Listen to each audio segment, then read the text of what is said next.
Hello and good evening, everyone. We are very delighted to welcome you all in this one-day international seminar on various facets of Indian knowledge system organized by the Department of Sanskrit of Vidyasagar College for Women, Kolkata, in collaboration with IQAC and Dinabandhu Mahavidyalaya, Bongaon. We are very glad that we have two renowned speakers, one from USA, Dr. Jeffery.D.Long, and from India, Taroknath Adhikari sir. We thank the team of Bhasha O Bhavishyat.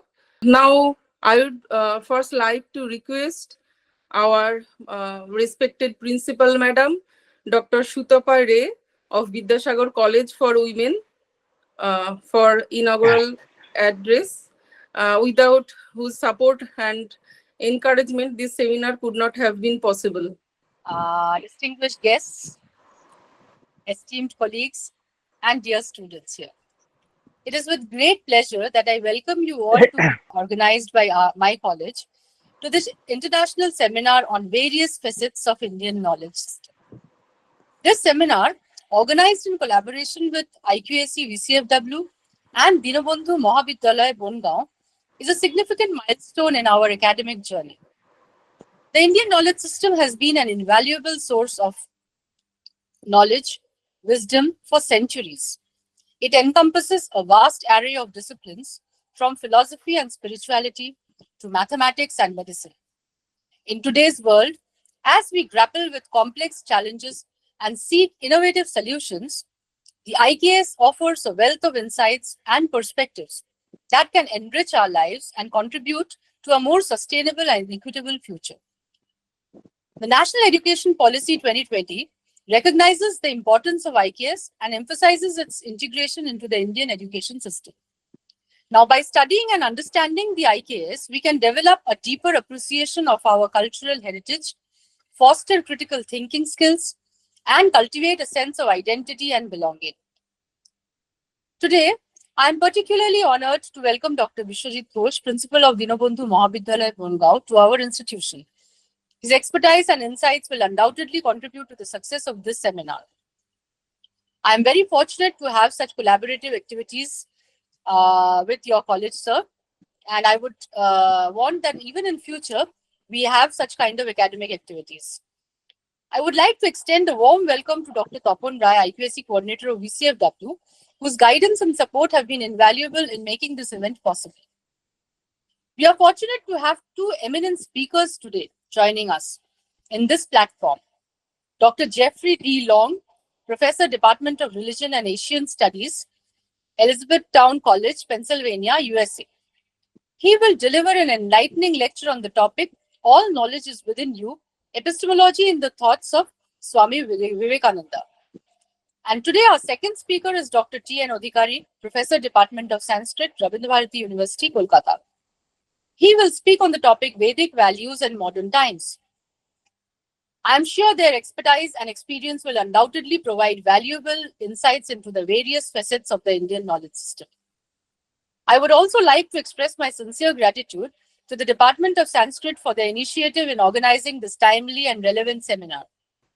Dr. Piyali Biswas, head of the department, has been instrumental in bringing this event to fruition, and I look forward to many more such academic endeavors from the department. I hope that the seminar will serve as a platform for intellectual exchange, collaboration, and the dissemination of knowledge.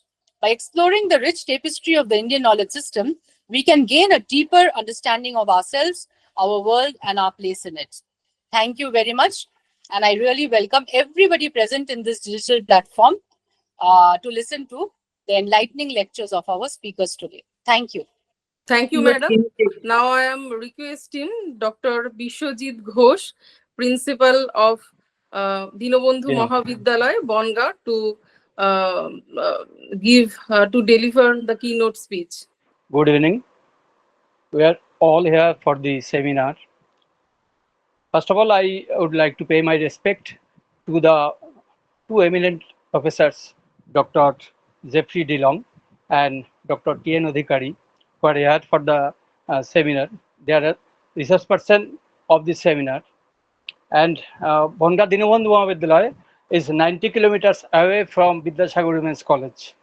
So it's my privilege to be here, and I would like to mention the name of that person for whom I am here, Dr. Shutopa Roy, who is the principal of this college. Practically, I feel that she is the lady with 10 hands.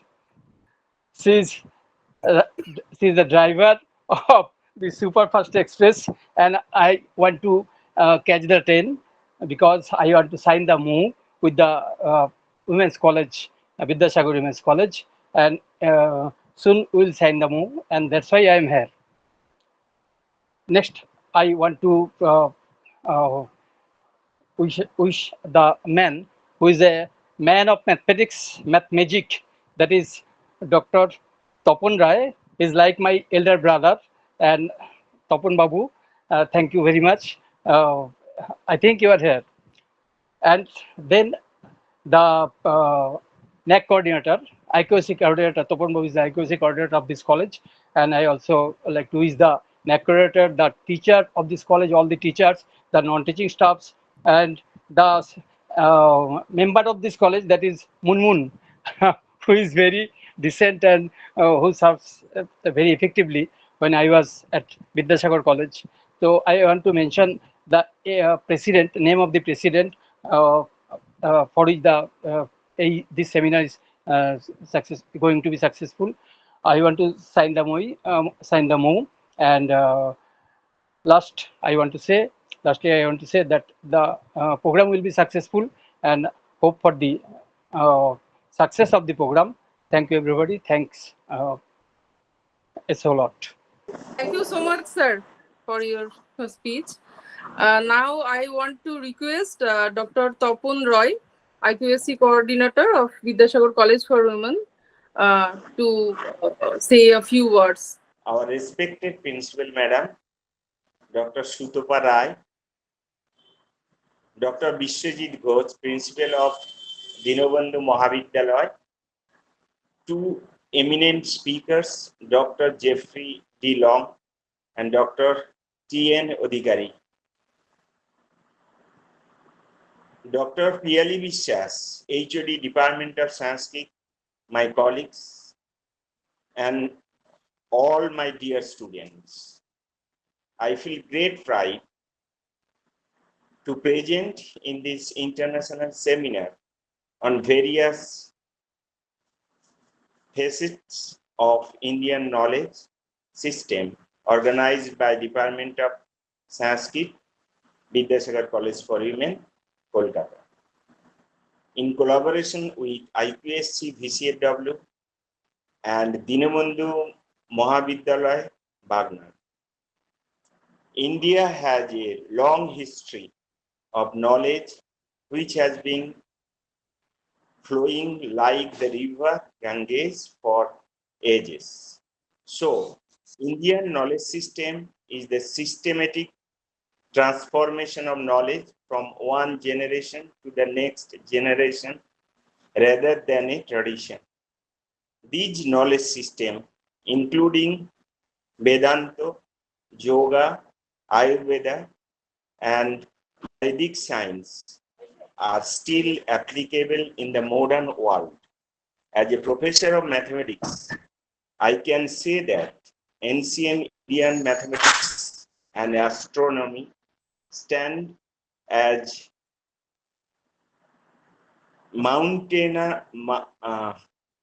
monumental pillars of human intellectual achievement. The NEP 2020 New Education Policy recognized this rich heritage of ancient and eternal Indian knowledge as guiding principle, by which students will be able to understand and connect up the basics of Indian traditional knowledge with modern perspectives.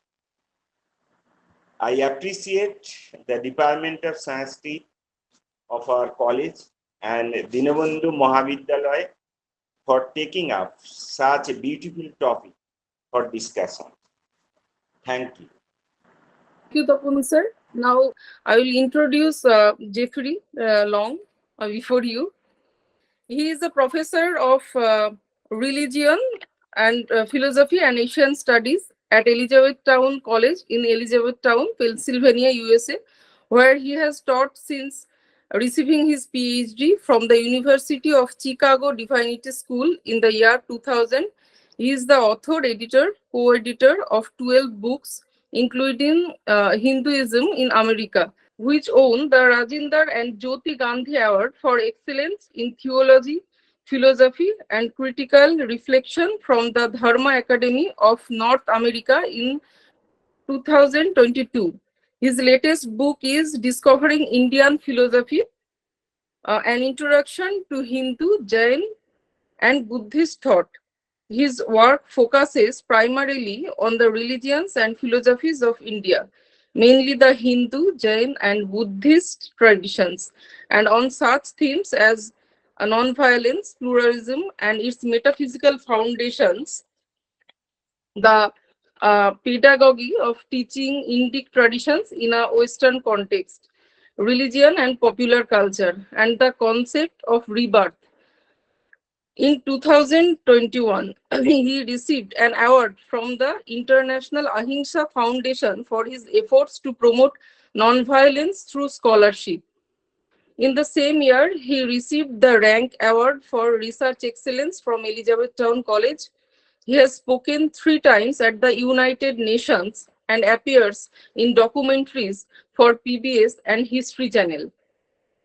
Today, he will be speaking on All Knowledge is Within You, Epistemology in the Thought of Swami Vivekananda. Namaskar, and thank you for that very nice introduction.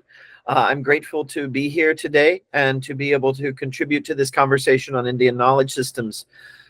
Today, I'm not going to be using a PowerPoint today. I often do, but I decided today I'm just going to speak, and hopefully I'm audible to everyone and everyone can hear me clearly. So in the thought of Swami Vivekananda, we find a convergence of many different systems of Indian thought, Indian philosophy. He is, of course, a modern figure. Swami Vivekananda lived from 1863 to 1902.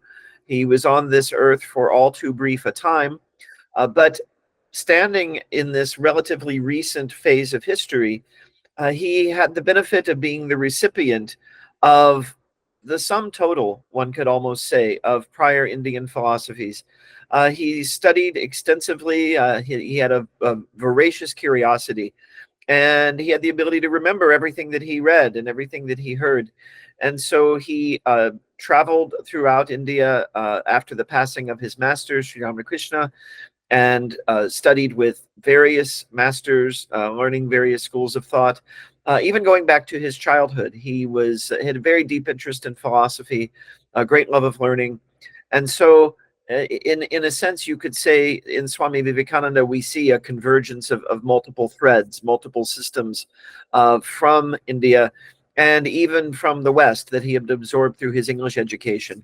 And this put him in a really excellent position to be the voice of India to the Western world. He was able to communicate the Indic concepts in an authentic way because he was rooted in those concepts. And yet he knew enough of the English idiom, he knew enough of Western culture and Western thought to be able to present this in a way that would be understandable to people in places like my country, America, where it could be people could begin to grasp and appreciate this system of knowledge. I want to focus today specifically on how it is that we acquire knowledge according to Swami Vivekananda's understanding, why acquiring knowledge is important, and the wider metaphysical context, the ontological context in which knowledge is understood to occur according to Swami Vivekananda. You could say this about Indic thought generally, which is that you cannot really separate the question of ontology and epistemology. That is the question of what is and the question of how we know. For Swami Vivekananda, these are very closely interlinked. And in that sense, his thought reflects the larger currents of Indic thought that he has inherited. So, what were some of these currents of thought? Of course, the first thing we think of when we think of Swami Vivekananda in terms of Indian philosophy is Vedanta, and especially Advaita Vedanta, which deeply informs everything that he is teaching. And so that, of course, is a large part of the foundation of Swami Vivekananda's ideas on knowledge, and a very large part of the Indic inheritance that manifests in his thought. Another system that I think is sometimes overlooked when interpreting Swami Vivekananda, but if you dig into the complete works of Swamiji, you'll see that it is very much there. The presence of the Sankhya and Yoga philosophies. This is also a very prominent element in Swami Vivekananda's thought. He, at the end of the day, he is an Advaitin, but a lot of his ideas are expressed in the terms of Sankhya and Yoga.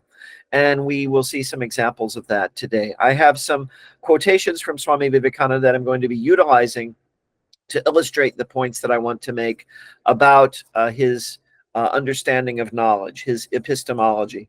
So first, we have the question of what knowledge is and why we want to attain knowledge. Why is knowledge important? All right, we're talking about Indian knowledge systems. So according to Swami Vivekananda, knowledge is the primary goal of life. There are, of course, many goals of life. In the classical Hindu texts, we see the Purusharthas, right? Dharma, Artha, Kama, Moksha, the four goals or aims of life. But ahead of all of these, Swami Vivekananda places knowledge.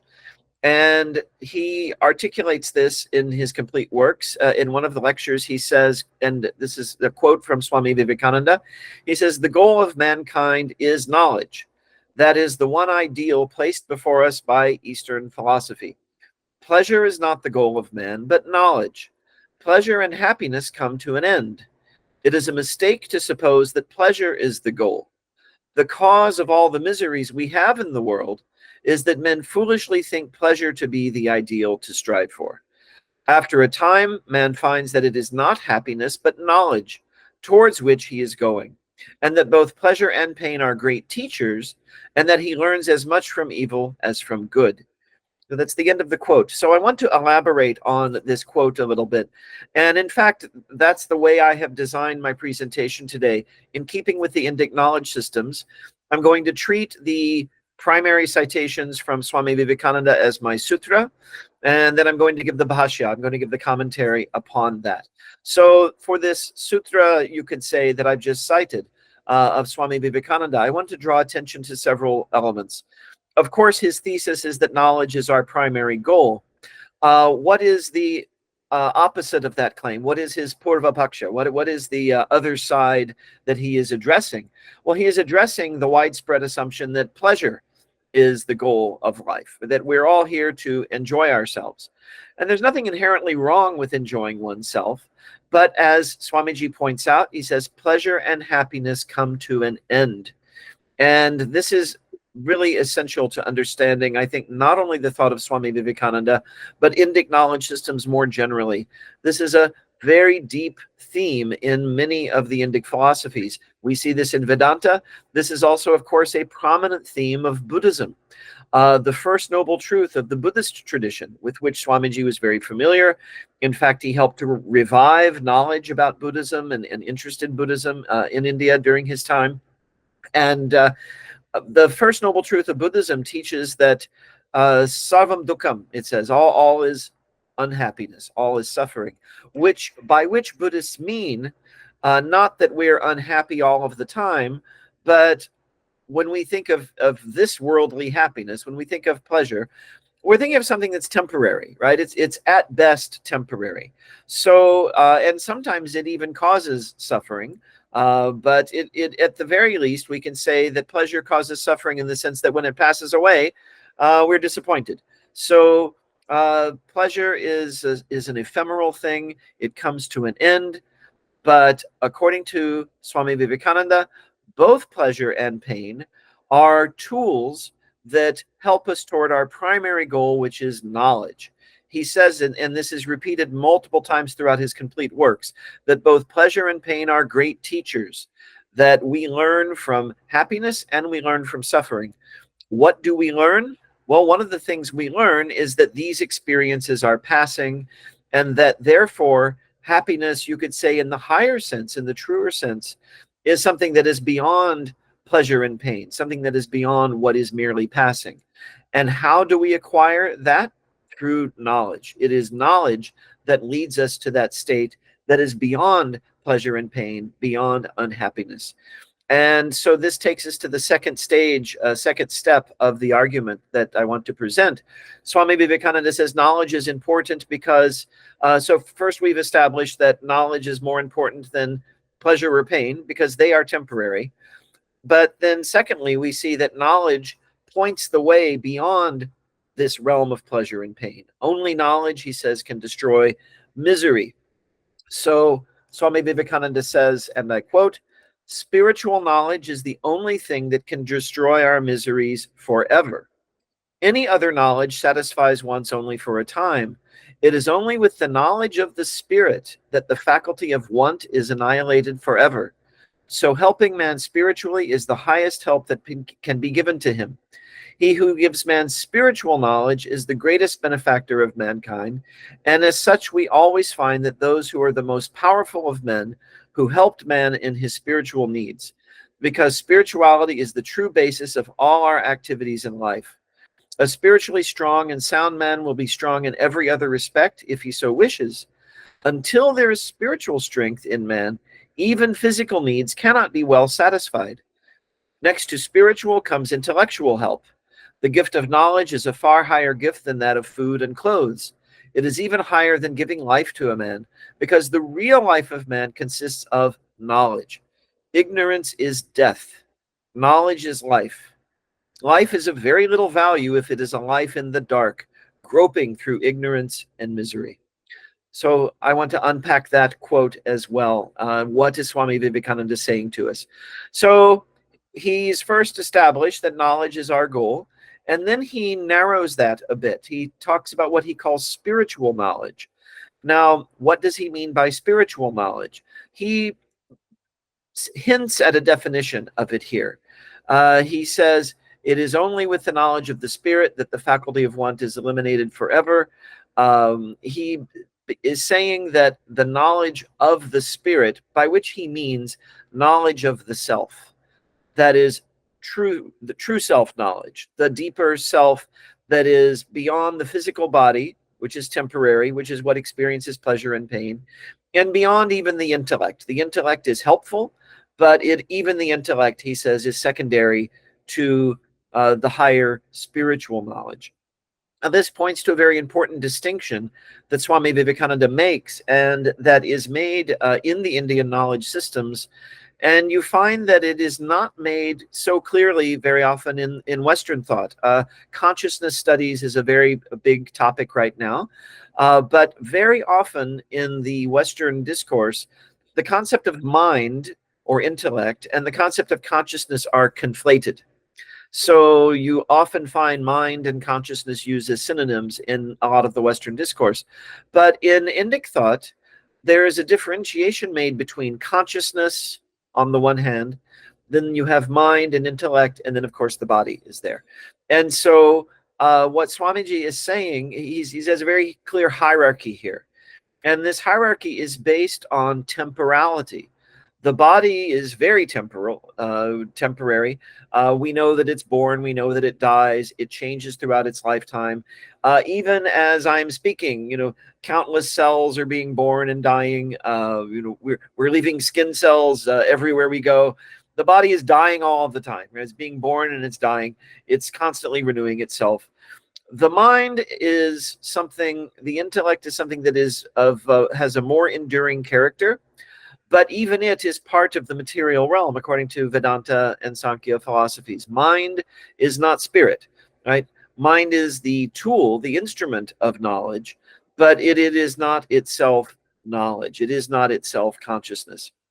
So when Swamiji is talking about spiritual knowledge as the only thing that can destroy our miseries forever, he's saying only when we grasp that consciousness that is beyond time and space and causation, that is foundational to our existence, only that is enduring, only that lasts. Any other knowledge, as he says, satisfies once only for a time.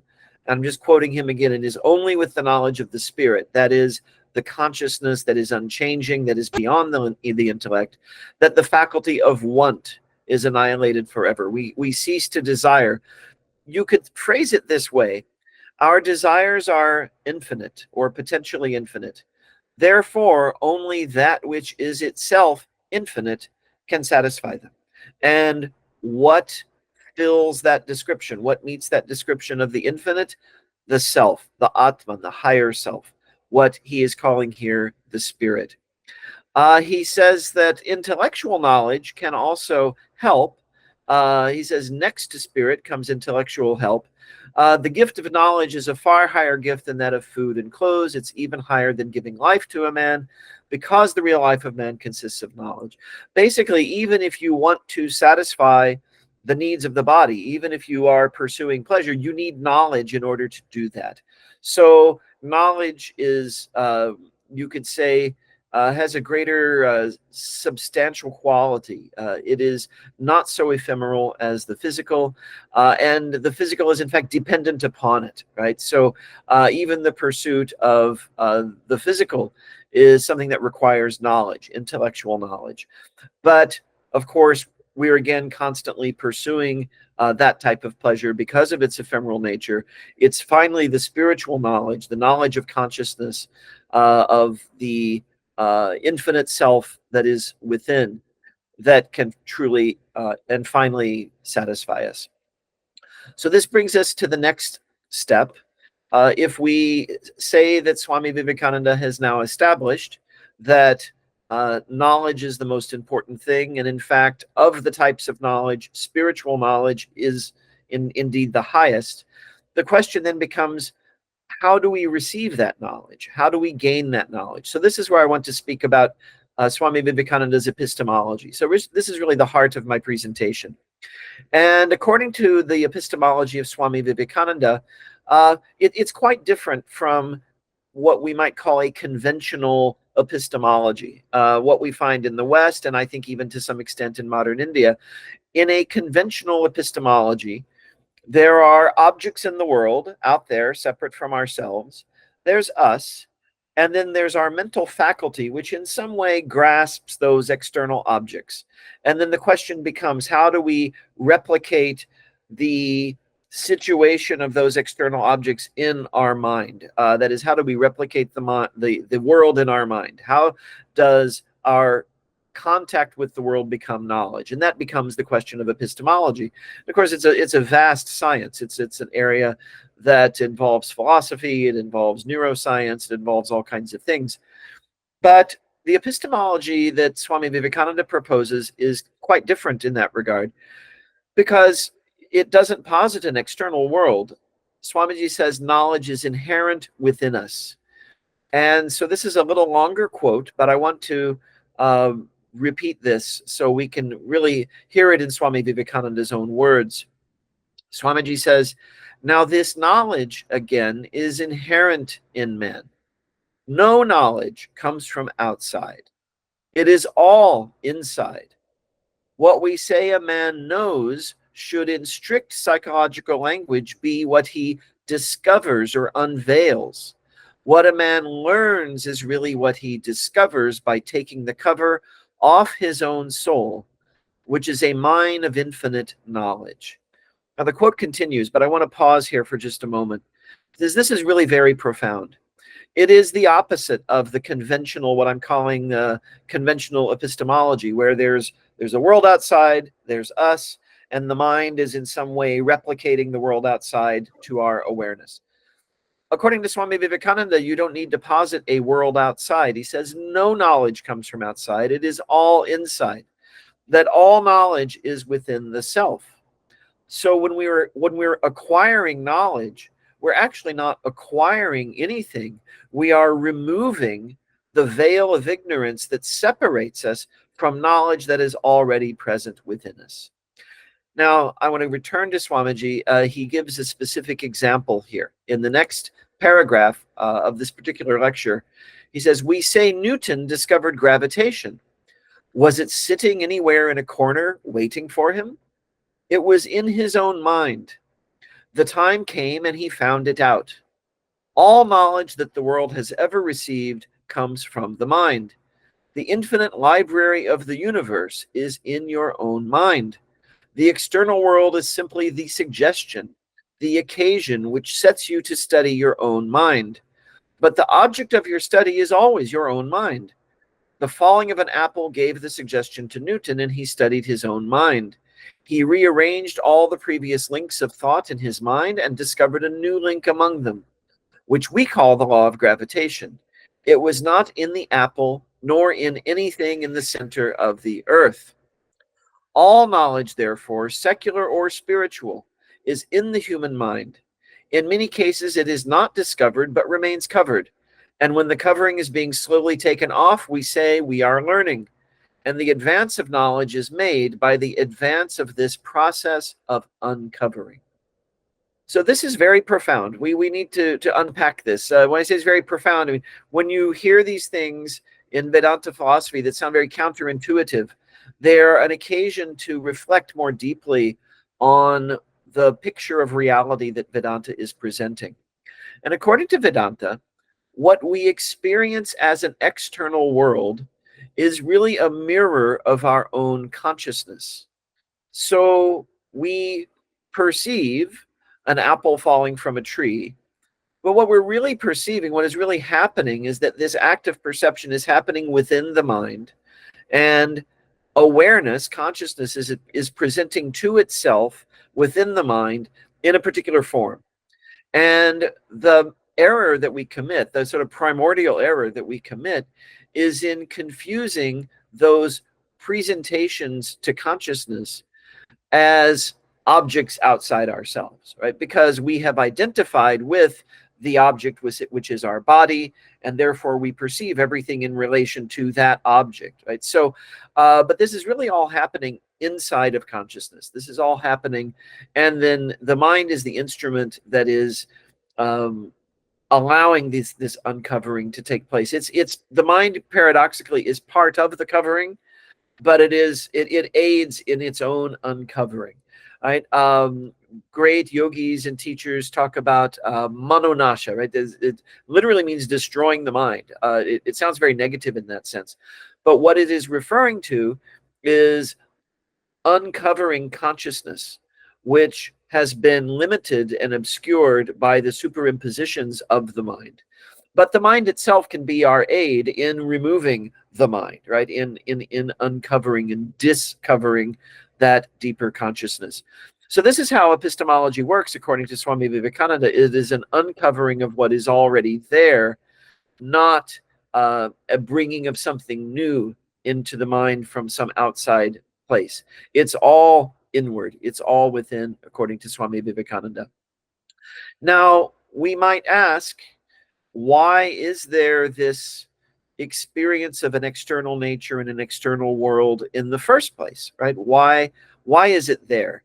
And the answer to that question is not always given in the Indic knowledge systems. It's really taken as a given thing that we have this mind, we have this experience of an external world.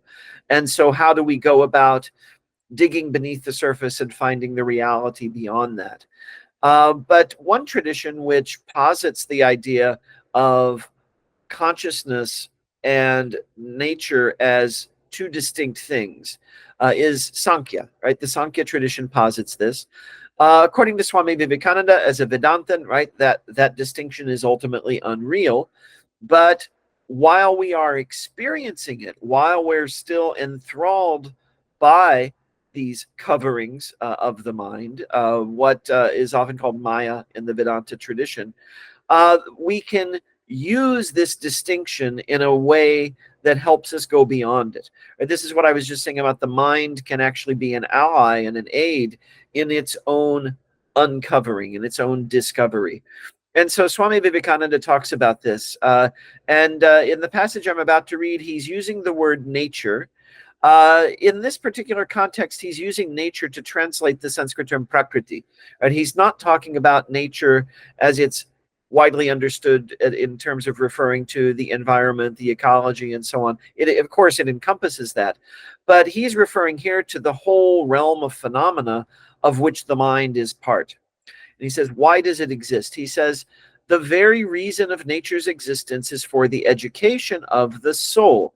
He's here using the English word soul to refer to Purusha, right? So I'm assuming most of you have some familiarity with these Sankhya concepts of Prakriti and Purusha, right? These two opposites, material nature, the material continuum, the realm of phenomena, and the realm of pure consciousness, right? The Purusha. So to repeat, the very reason of nature's existence is for the education of the soul. It has no other meaning. It is there because the soul must have knowledge, and through knowledge, free itself. If we remember this always, we shall never be attached to nature. We shall know that nature is a book in which we are to read, and that when we have gained the required knowledge, the book is of no more value to us. Instead of that, however, we are identifying ourselves with nature. We are thinking that the soul is for nature, that the spirit is for the flesh. And as the common saying has it, we think that man lives to eat and not eats to live. We are continually making this mistake. We are regarding nature as ourselves and are becoming attached to it. And as soon as this attachment comes, there is the deep impression on the soul, which binds us down and makes us work not from freedom, but like slaves. So Swamiji is here saying that the very reason for the existence of this material continuum is so that we can work through it and thereby attain true self-knowledge, knowledge of the soul. So you could say we are bound to nature for the purpose of becoming free from nature. Right? We are bound to Prakriti so that we can become unbound from Prakriti. And we do that by using Prakriti, using the mind, again, to uncover itself. And this happens through the intellectual process, through the reasoning process, and even through engagement with the sensory world, right? He used the example of Newton seeing the apple falling from the tree. And of course, if we want to connect Swamiji with more conventional, sort of older Indian systems of philosophy, if we think in terms of traditional epistemology, we have the pramanas. So of course, there's sensory knowledge, there's inferential reasoning, comparison, there's the word of authoritative persons, the scripture, and all of that, though, is part of Prakriti, right? All of that is part of Maya, part of this realm of the senses. And it is through using all of those elements that we can actually gain knowledge, first intellectual knowledge, and then moving on to self-knowledge. But it is self-knowledge that is finally going to free us. Now, I want to move to the final portion of what Swamiji says about epistemology. So we've taken several steps, and just to quickly review, we have many goals that we pursue in life, pursuing pleasure, avoiding pain, and gaining knowledge. But of all these, Swamiji says knowledge is the most important because pain and pleasure are ephemeral. Knowledge can point us towards something more enduring.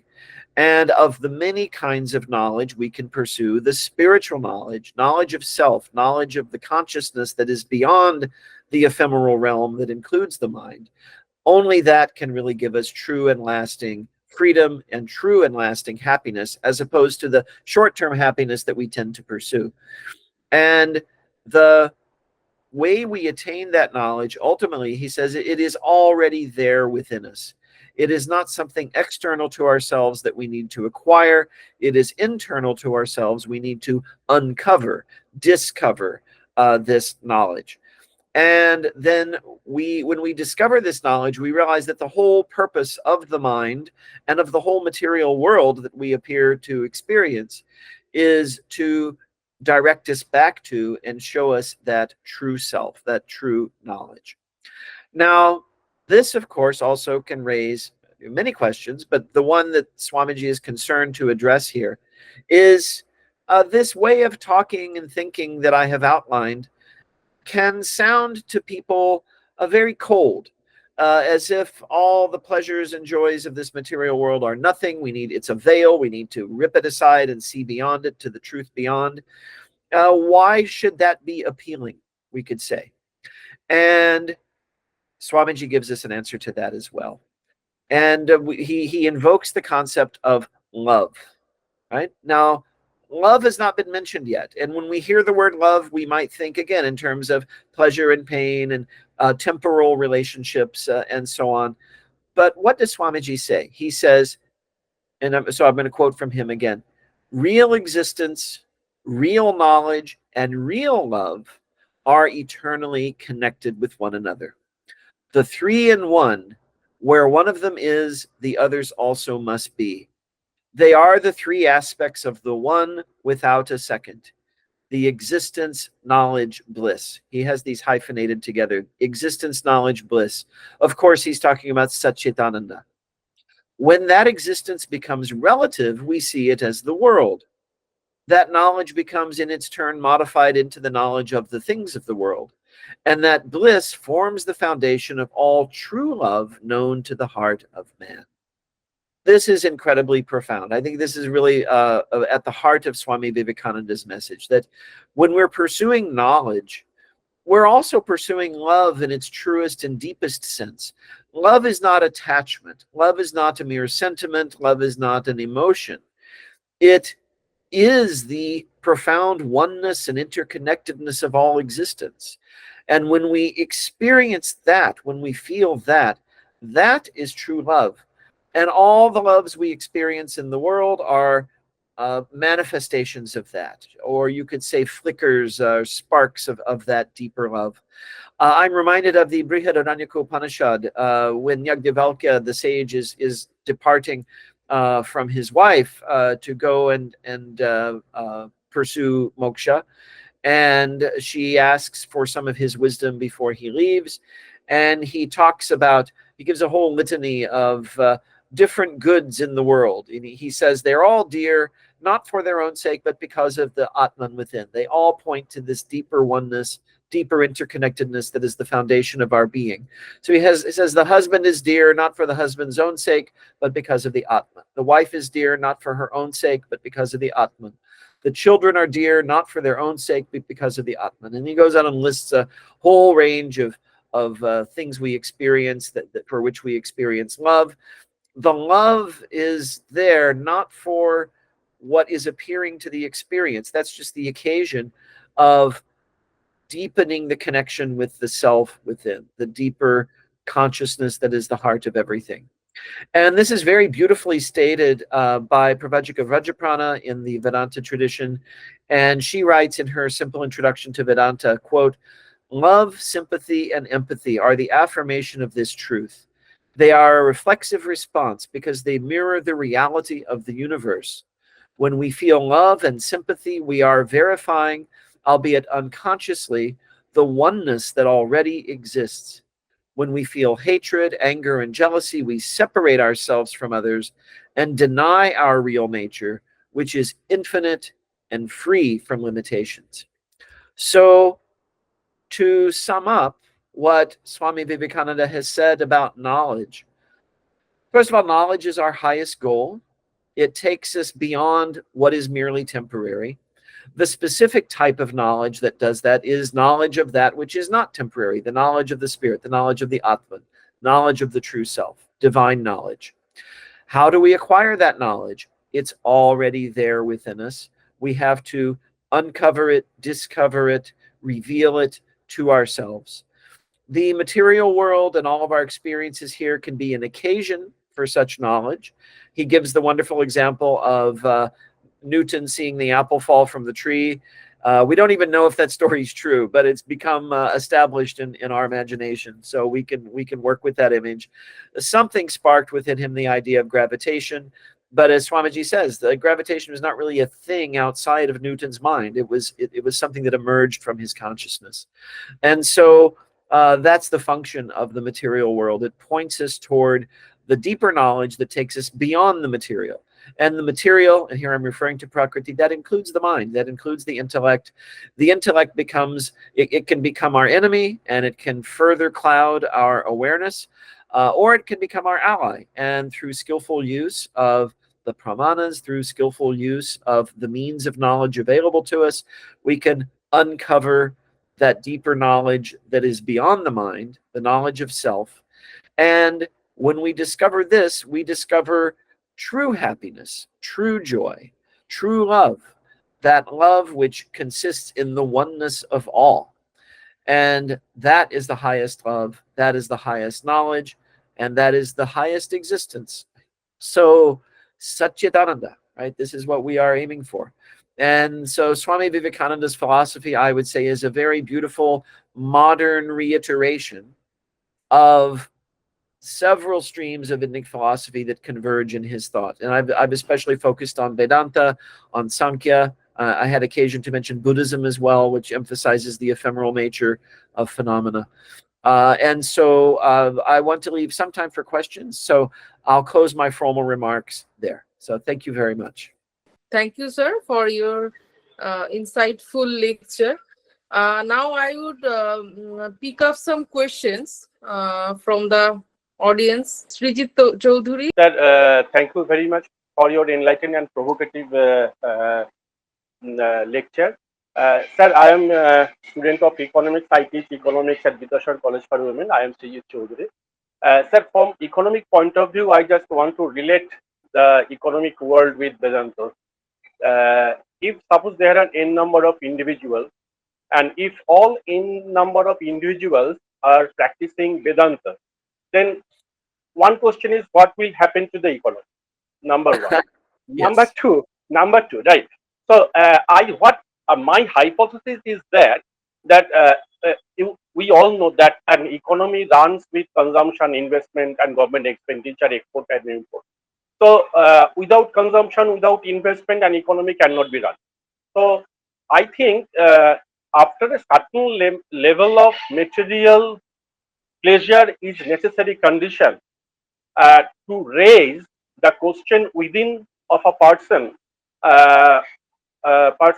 question of what would be the purpose of life. If a person is not getting dissatisfied with until the course he or she gets dissatisfied with the material pleasure, then the inner question, or then what would be the purpose of life and what would be the ultimate goal of my life and what would be the ultimate place, this question cannot be arise.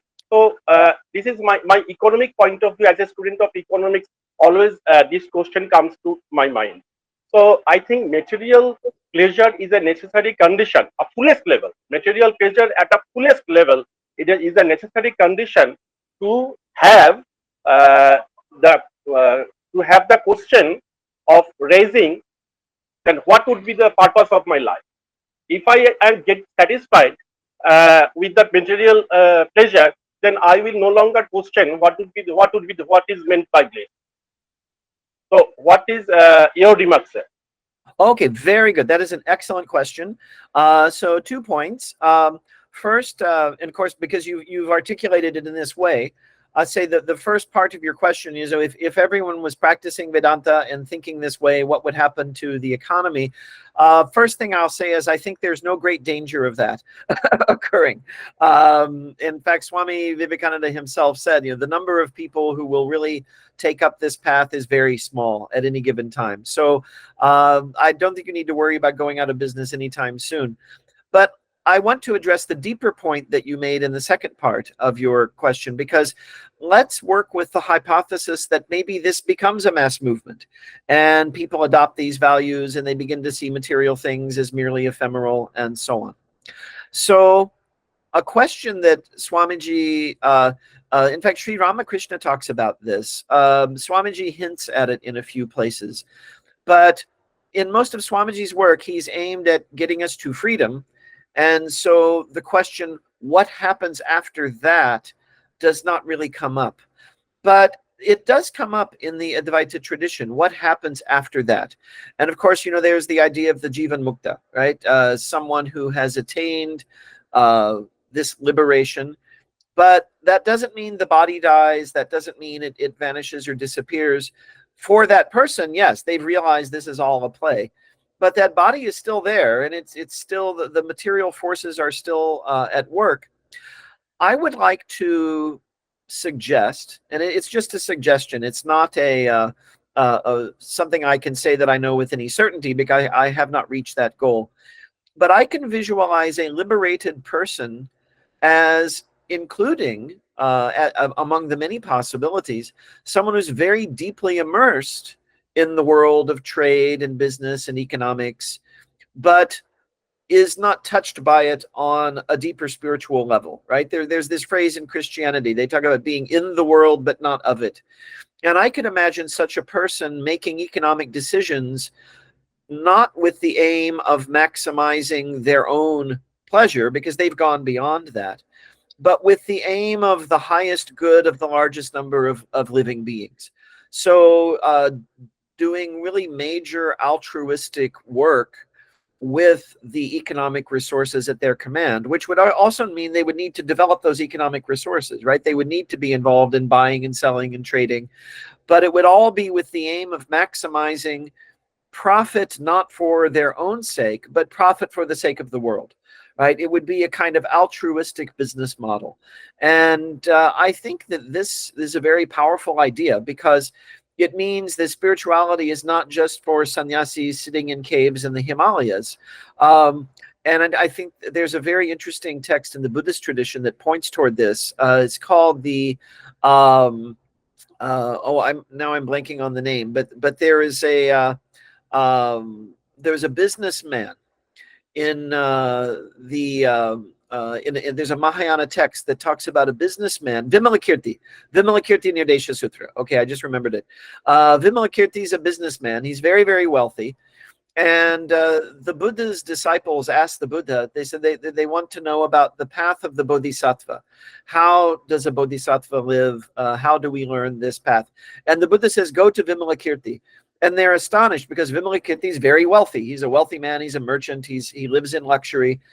But they say, what could we learn about the Bodhisattva from this wealthy man? He must be very worldly. They go to Vimalakirti, and they find that he is completely detached from all of the activities in which he is engaged. And he is investing his wealth, and he is doing what he is doing to benefit the maximum number of beings. And so I think that can be a type of sadhana. I think that you could be deeply involved, invested in both the literal and metaphorical sense in the world, and be doing great good for others. And so the spirit of detachment doesn't have to mean I want nothing to do with that. It can mean I'm going to be involved with that, and it's not going to pull me down. Right? And in fact, I think in some ways that's more challenging than being in a cave in the Himalayas, because you're surrounded by all of this all of the time. And so I think it would require great self-discipline and self-effort. But I could see that being a form of spiritual practice. So I don't think it's necessarily anti-business, but it's anti-selfishness, which changes the dynamic of why am I building up all this profit? Not for me, idam namama, as it says in the Vedas. It's not for me, it's for the world. Thank you, sir. Our principal, madam, Dr. Sudha Badhe. Sir, your lecture was really very, very interesting. I mean, I may be the principal, but I am from the discipline of philosophy. So, this topic is very close to my heart. And you have really presented a very interesting lecture. Thank you. So I have just one question, sir. Epistemology is the study of knowledge, of course, and is a very central concern in philosophy. And Swami Vivekananda offers a unique perspective on this topic. His teachings actually are rooted in Vedantic philosophy, and they provide a rich ground for exploring epistemological questions, of course. Sir, what I would like to ask is, can you say a few words on how does he reconcile the subjective and objective dimensions of truth? You spoke of truth.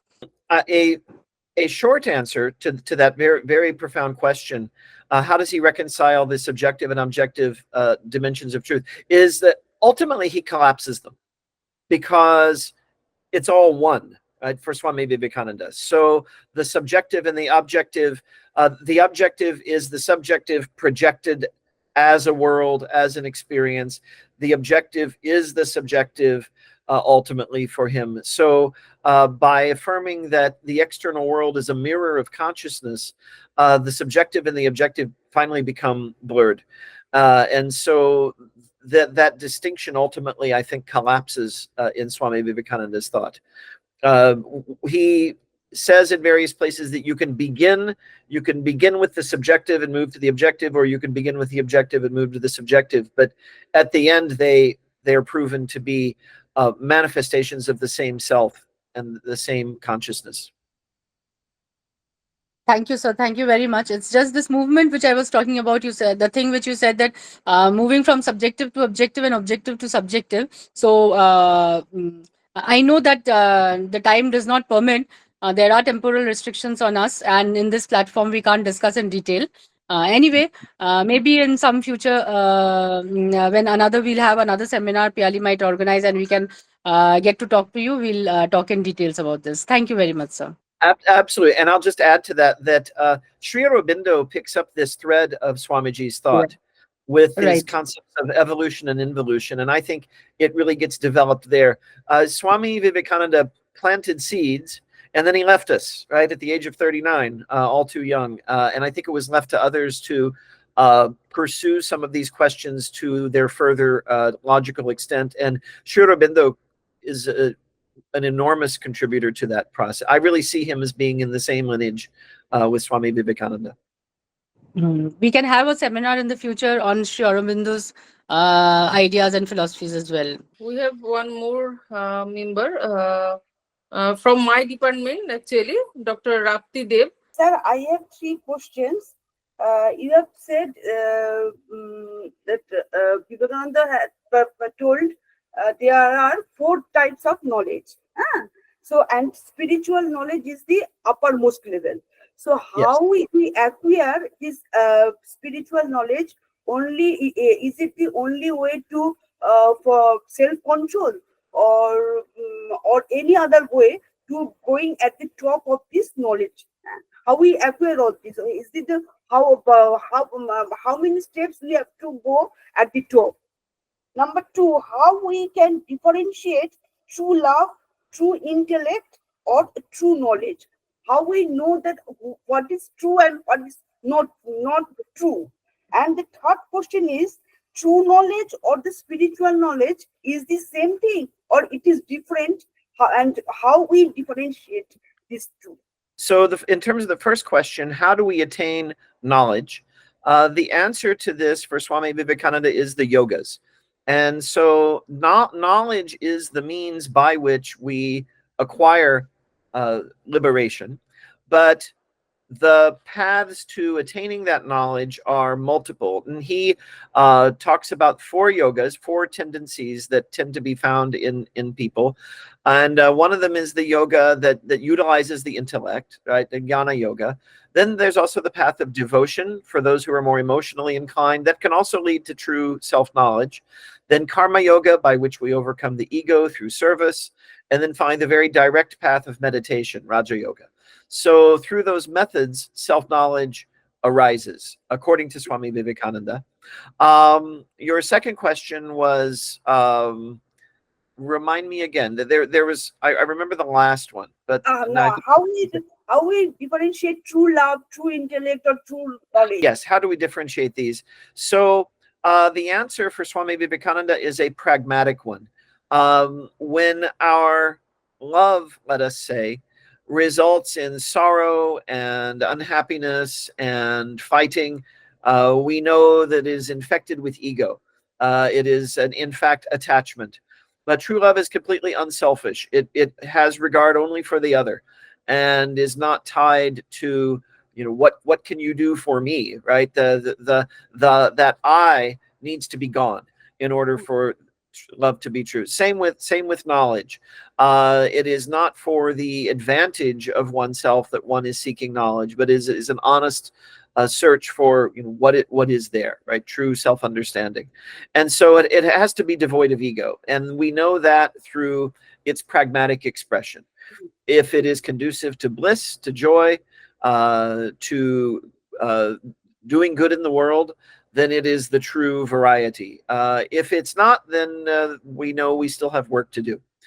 And then I think the third question was, is true knowledge and spiritual knowledge, are those the same?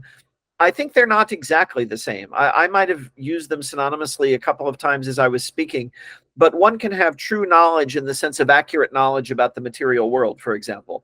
My teacup is sitting here. If I think my teacup is not sitting here, but it is, my knowledge is not correct, right? So there's that very simple sense of truth. But in terms of spiritual knowledge, we might sometimes call that true knowledge, meaning it refers to something that is more enduring. It refers to something that is not ephemeral. So it is more true, we could say, in that sense. But yeah, this is where we, sometimes we're not precise enough in our speech. So, so there's truth in the sense of accuracy, correspondence, but then there is truth in the sense of something that endures. And so spiritual knowledge is of the enduring type.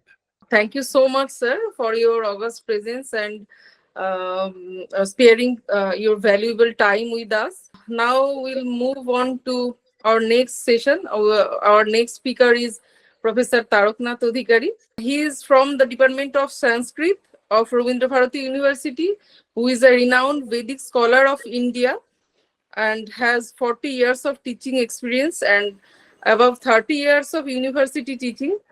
His interest areas are Veda, manuscript, and grammar. Above 20 PhD scholars obtained a PhD degree, and more than 20 scholars obtained their MPhil degree under his supervision. His 20 books have been published till now, and more than 65 research articles in national and international journals. He has visited many countries like Austria, France, Bangladesh, Canada to attend the conference. He has been awarded with Lifetime Achievement Award in 2019. He is the former director of Rabindra Bharati University distance education. He was also ex-dean of Rabindra Bharati University. He is also board member of several universities of Bengal. Recently, he has completed the translation of Atharva Veda, which is available in 4 volumes. Today, he will be speaking on Vedic values and modern times. Om Mukhaṁ karoti vācālam pangum langhayate girim yatkripatamaham vande paramananda madhavam sadashiva samarambham sankaracharya madhyamam asmatacharya paryantam vande guru paramparam. Good evening and good morning, both at the same time. We have been listening a spellbound lecture from our good friend Jeffery.D.Long. And after that, I will make you seriously frustrated with my poor lecture. Before that, I would take 2 things. One is I'm grateful to the principal, Professor Sudapa Ray, principal of Vidyasagar College for Women, for calling me to give this lecture. And also respected lecturer Dr. Vishwajit Ghosh, Dr. Tapan Ray, IQAC coordinator, and HOD, head of the Department of Sanskrit, Dr. P.L. Vishwas, and also one of the important member, Dr. Rapti Dey, and obviously Professor Jeffery.Long, and other learned audience here. I am in a dharma sankata, because after this illuminating and spellbounding lecture, what we have been listening here, for last 1 week or more, I have been moving from here and there like Duranta Express. So just 1 hour ago, I have coming from 1,105 kilometers and just joined you. And I told Piali that I could not be able to join because if there is any jam in Kolkata or any elsewhere. But I'm fortunate that I am an alumnus. I am an ex-student of Vidyasagar College. They have called me to deliver this lecture, one thing. And at the second time, my student Dr. Priyali Vishwas is a teacher of that prestigious old, very old college. I used to take lessons from that college. This is very beneficial for me. But at the same time, I didn't know that I could do justice of this seminar. Okay, I have been asked to tell about the Vedic values and modern times. Yes, let me prelude with some talks. Sorry.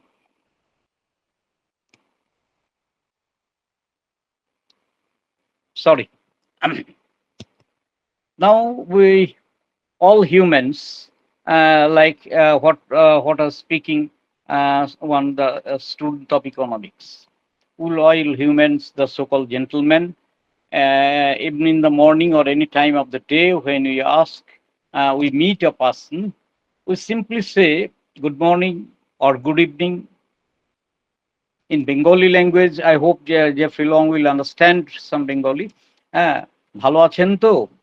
সব খবর কুশল তো? Like that. But even today, if we don't have any time, we answer normally. It's fine. It's okay. We are fine. These answers we do. And nowadays there are electronic devices are there, like mobile apps or like that. But there everywhere we get the good morning messages or any good messages, auspicious signs, images, etc. We get it. It's okay, fine. But at the end of the day, when we search into our souls, about the souls, what Jeffrey Long was speaking about, we speak into ourselves. Are we actually fine? Are we actually okay? Are we actually good? Are we actually our all problems are solved? Hope the answer will be negative, normally. Because in each individual, we normally see we are normally pressured, maybe poor, maybe rich, maybe teachers, maybe the principals like Professor Sujata Ray or Vishwajit Ghosh, like any people like that, they are pressured by so many hazards, including physical, mental, even spiritual. These things make us unhappy every day. So this is the reality of the modern times. Even with the huge Himalayan developments of in so many phases, here comes the search for goodness. How can we make ourselves happy? How can we make ourselves, Jeffrey Long was speaking about to uncovering or discovering the self. That is one of the reasons to make oneself happy. It's okay. But I am pre-Vedanto, that is, I am in the Vedic field. So we'll try to introspect if there is anything substantial there to speak about these things. My topic was actually Vedic values. When we were speaking about the values, first of all, we have to understand we speak everywhere about the values, but we, true to the speaking, what do we understand by value? What is valuable? What about this? I have heard a lecture on valuation some years ago from Ramakrishna Mission's one. Sannyasi was speaking about the value. He gave a nice definition of it when he said, value is that upon which we put value. This was his definition. Value is that upon which we put value. That's why value changes from time to time. Once upon a time, what may be valuable, but next time it may be valueless. Once upon a time, that was valueless, that has become maybe valuable. So sometimes we put value on it, and then it becomes valuable. Again, one more from Mahabharata regarding this value system. A question was asked to probably Vidura or Bhishma, I can't remember, a question was asked by Yudhishthira. Yudhishthira asked him, what is the value of our living? যে আমরা কেন বেঁচে আছি, what is our value? Is there actually any value to live in this earth? In reality, in reply, what said Vidura or Bhishma, he said, my son, actually in human life there is no value. There is no value. It is valueless. The counter question was put by Yudhishthira. So why we are living? If the life is valueless, then why we are living? Then the answer was given by Vidura that if we make our life valuable, if I make our life valuable, then you will think that you are valuable a person. If then again question arises, how can we make our life more valuable, that by which we can think that we are this life is valuable? Then the answer was that actually if we do works for others, then we will make ourselves valuable. If you do work for oneself, then you won't, at the end of the day, you will see that there is nothing into yourself. Your value cannot be judged. Your value cannot be judged by yourself. Your value cannot be judged by others. This was the definition or the reality of value judgment. My subject is Vedas, that has been told by Dr. P.L. Vishwas. And the Vedic times and modern times, we know there are a few thousand years gap. A few thousand years, maybe 4,000, 5,000 years, or even nowadays, Jeffery.Long may know that the scholars like David Frawley and Rajaram, and also in India some Patnaik, they are working on the existence of the Vedic Aryans, existence of the Aryans. Actually, the date goes back. They are speaking about that at least some 7,000 or 8,000 years, at least maybe from here. And if we think the modern times for last 100 years, where we are finding the developments of so many things, development in education, development in science, development in technology, development in health and infrastructure, development in connectivity. I'm speaking here to Jeffery.Long, the other side of the world, and that is it is a bliss for us, the connectivity, and so many colorful events are there in the modern times by which we are blessed. It's no doubt. But at the same time, why should we go back, and what should we get things? What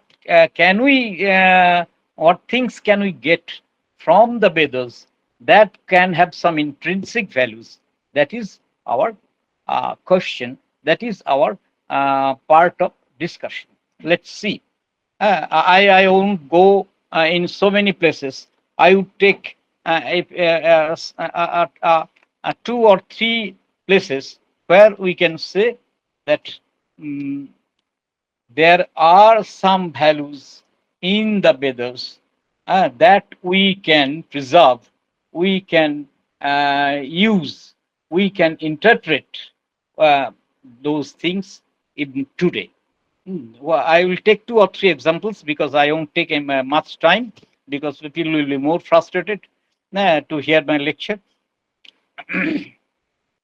The first question is, in the Vedic civilization is very old, everyone knows, and it was in part of Vedanta.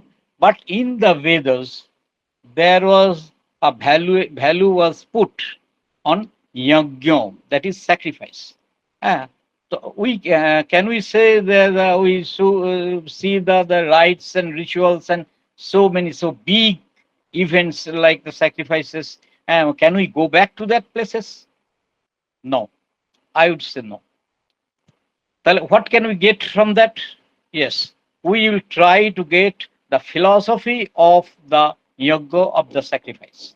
The philosophy of the sacrifice. What was the philosophy?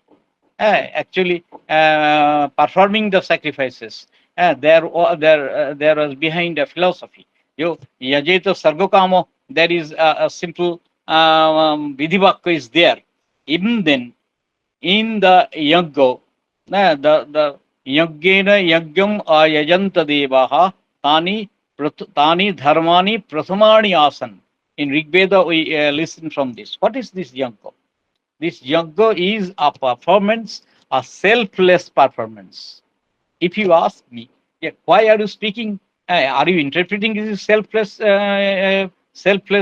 performance? Yes, the answer is there in Taittiriya Samhita. We have the at the end of the sacrifice. What we say at the end of the sacrifice, it is said, "Idam agnoye na mamo." Idam agnoye na mamo.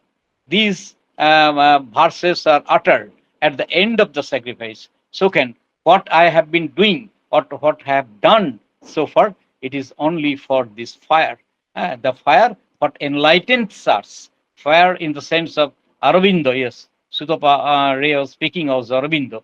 In the sense of Aravindo, it is one kind of fire, inner fire, that is the light that enlightens human being. That is fire, and that is the Vedic philosophy for the behind its sacrifice. And Jeffery.Long was speaking about the selfless work, and he was also interpreting. He was also answering that question. We can get also so many references from the Vedas, so many references. Not going too far. If we go the first or second verse of the Isha Upanishad, Ishavashyam idam sarvam yatkincha jagatang jagat teno taktena hunjita. The question of the economic students was asking to me, to you. That this line could be answered to him. That teno taktena bhunjita ma gridha kasya siddhanam. Yes, we have the right to enjoy the material world, but we shall at the same time understand that all these things are ishabashyam. Everything belongs to the supramental power. Everything is belong to Brahman. So you can enjoy, but in your mind you will have to think that tenu taktena hujjita. Ma gridha. Don't be greedy. And I would ask you, I will tell you that among the modern problems, one of the problems is greed and selfishness. Greed and selfishness. People run after money, name, fame, all these things, and all these are one kind of greed. And in the name of selfishness, so many acts are going on in modern society. In modern society, killing, brother kills sister, brother kills brother, father, even mother, son leaves his mother or father. Even in our last year probably, or 1 year back, 2 years back, I have seen one son has left her mother in a station and vanished. These things are happening for what purpose? The purpose also revealed. The purpose has been seen that the to acquire the wealth what his mother or father had. This is the greed. And Mahatma Gandhi once said, in this earth, you have enough to satisfy your your meat, but not your greed. So nature has given enough to us to satisfy our what we want to do, but not to greed. When we become greedy, then when we become selfish, then we actually fight among others, fight between individuals, fight among one community to another community. These things happen. If we take one lesson from the Veda, there is a lesson: Santoshang Hridi Sangsthaya Sangjato Shukharthi Bhavet. Santoshang Hridi Sangsthaya. Keep into yourself the satisfaction into your own heart and be restrained. Then you be happy. And this thing actually, this is a repetitive work of a Magridha Kasya Siddhanam like that. Even in Brihadaranyaka Upanishad, Jeffrey.Long knows very better. When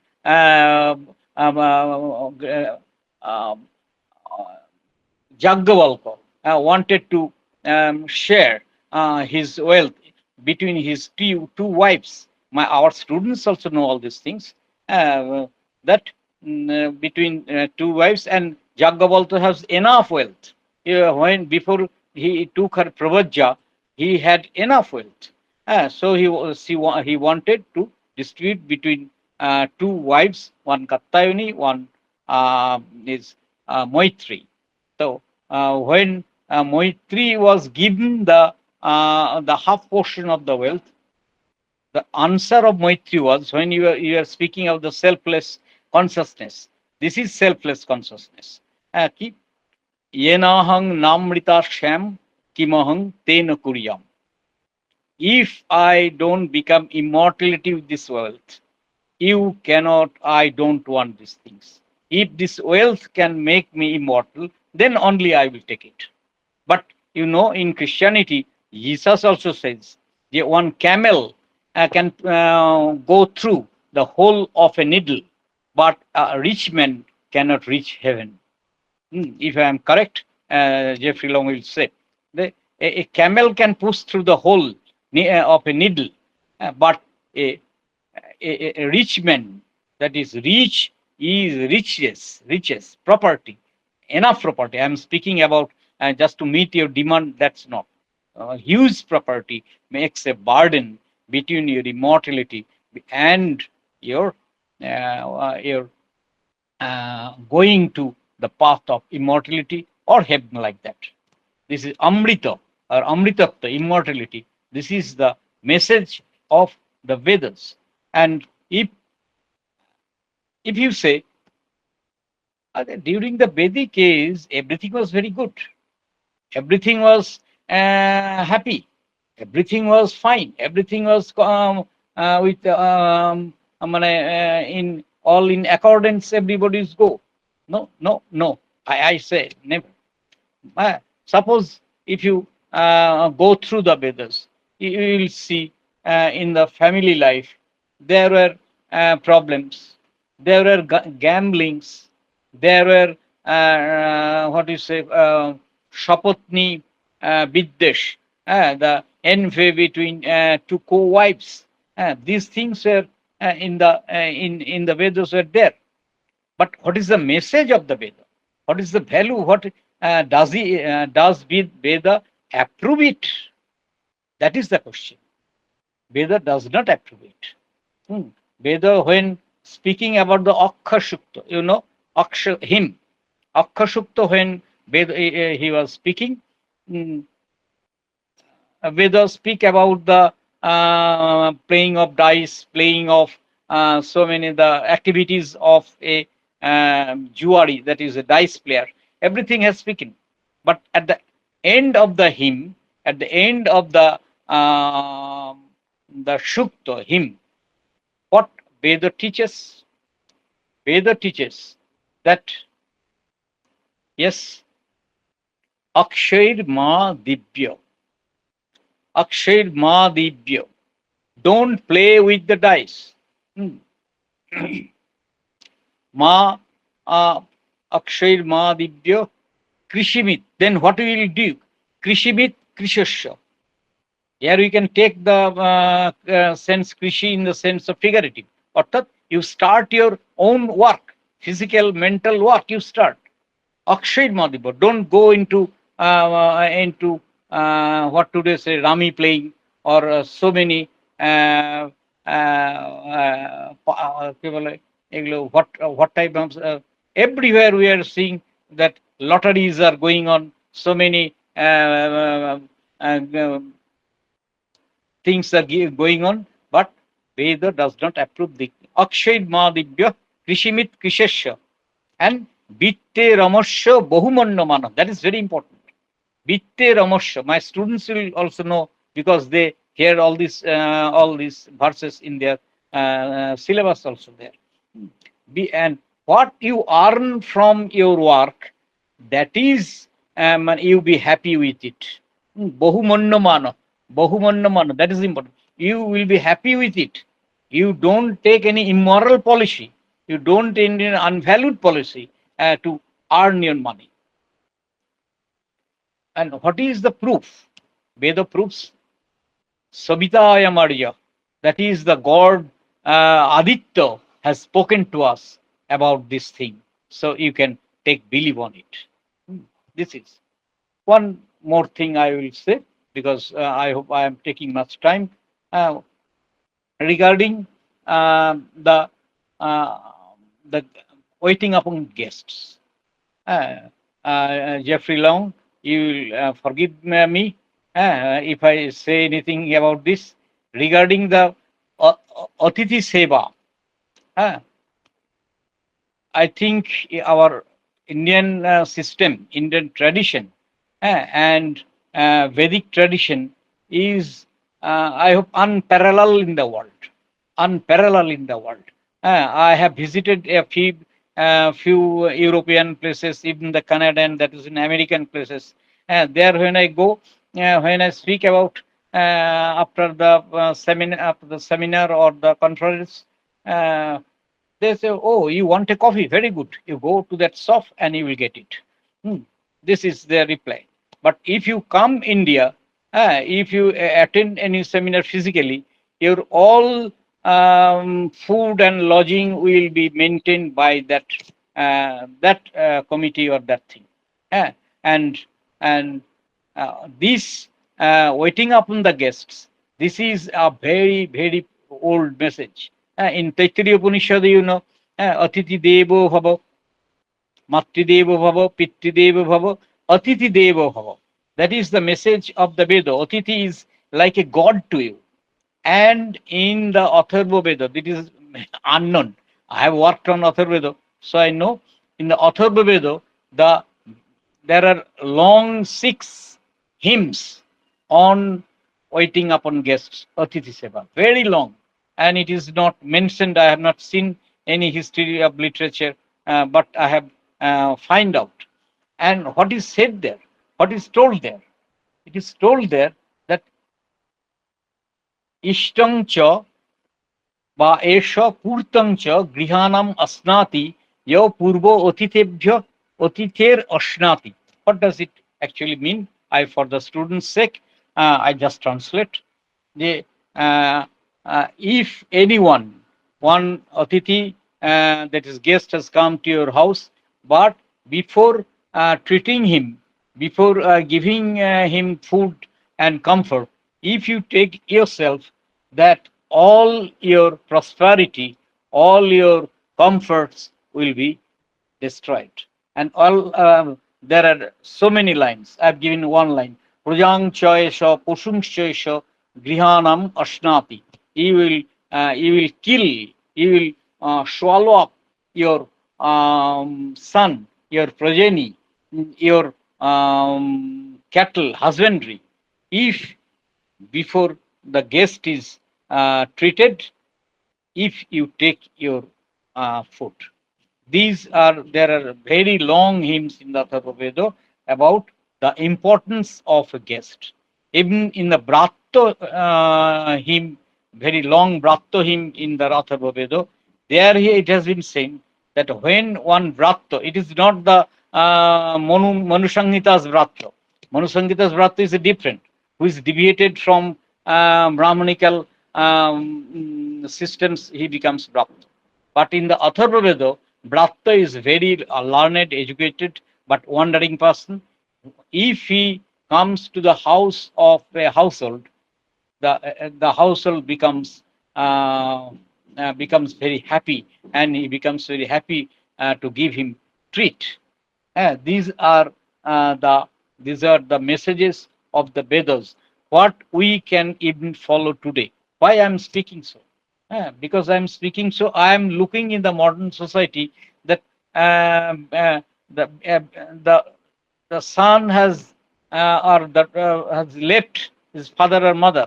Nowadays, very nucleus families, and in nucleus families, if your son is not educated, he becomes a dacoit or a thief, and spoils your honor. And if he or she becomes very bright, he goes Europe or America in the country of Jeffrey Long, and father and mother becomes some sort of maybe money, but becomes destituted. Relation between father, mother, and son has at a stake. And now in the rich places of Kolkata or Mumbai or Bangalore, if you go, you will see all the old people are waiting for their sons and daughters. Is there any message in the Vedas on this family life? Yes. I will conclude with these things. Yes, the message is there. Hmm. What I have said, that the Pitrideva Bhava, Matrideva Bhava, that's there. But in the Atharva Veda, there are three hymns in the Atharva Veda where it has been said that we must be very cordial with our father, with our mother. A husband must be cordial with his wife. A wife speak very sweet to her husband. A brother should not quarrel with brother. A sister should not quarrel with sister. Yes, if you like, I'd quote. If you don't believe me, I am quoting from Atharva Veda 3rd. Anubrata pitu putra matra bhavatu sangmana.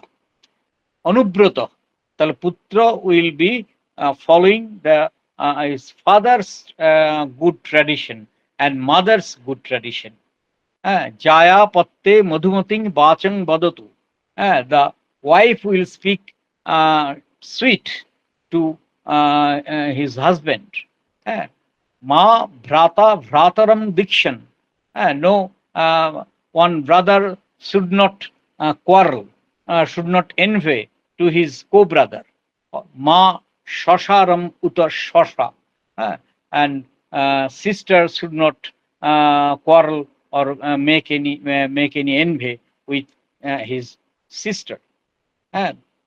These are the values what the Veda has given, and these things are also even important in the modern days when we are not in family life.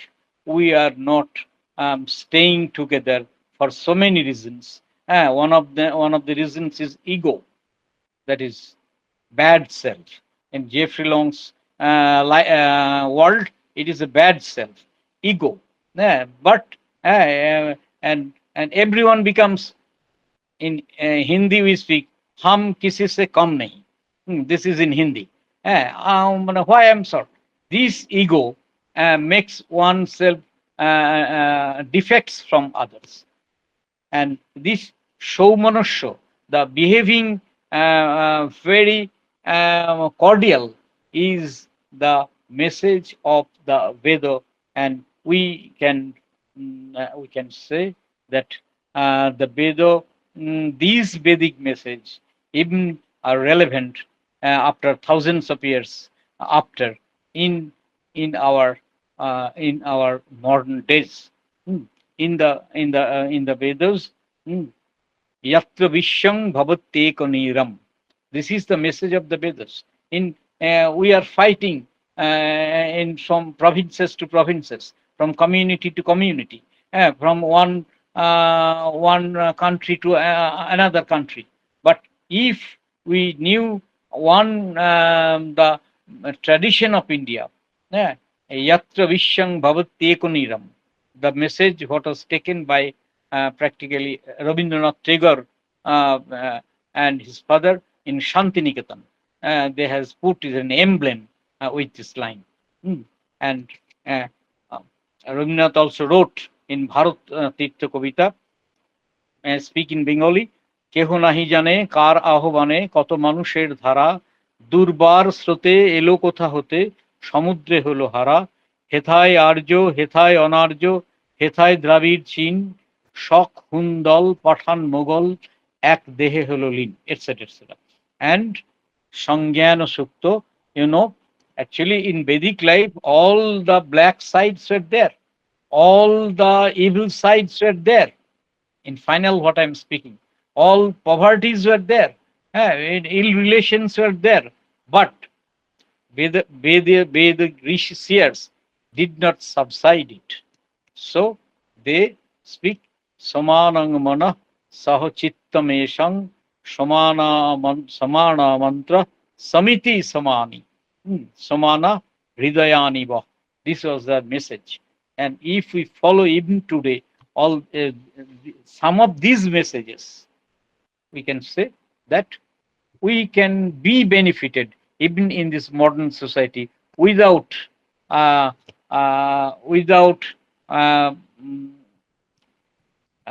leaving our modern facilities, modern things, or for the substantial development in the field, in every field of the world, not only India. All these Vedic values can help us. Thank you very much for giving me time. Thank you so much, sir, for your nice lecture. Now we'll be running a question answer session for at least 5 minutes. So we'll pick some questions. Thank you so much, sir, for such an illuminating lecture. I'm really very impressed and moved by your lecture. One thing, just a very simple thing, I want to know that what do you think is the reason that we are moving away from our Vedas and what I didn't have that much idea about Atharva Veda.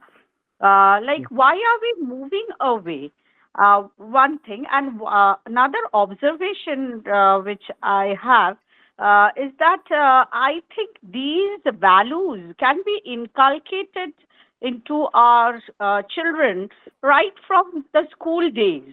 Like when I'm reaching the post-graduation, now I'm teaching in a college, now I'm coming to know about such details.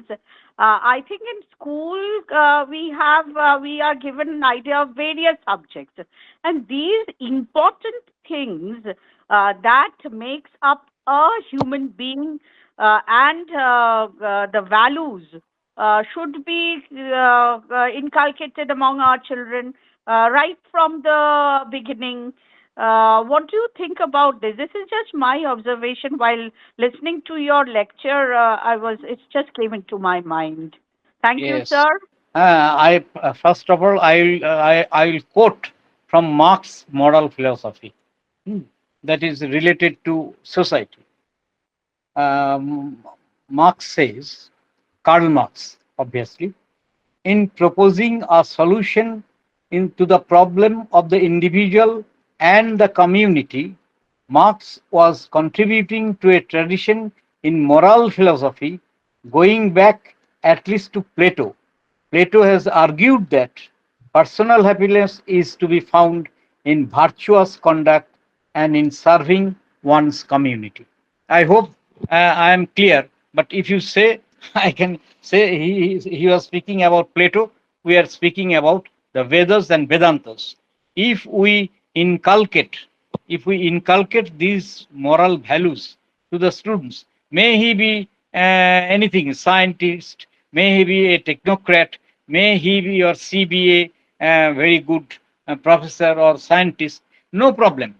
But if you inculcate these values to in at home and in society, the the society will be virtuous, the society will be happy, and if not, the reverse will be, and what we are visualizing every day, this will happen. You don't have nanya pantha vidyate ayanaya. There is no third way to go out of these things.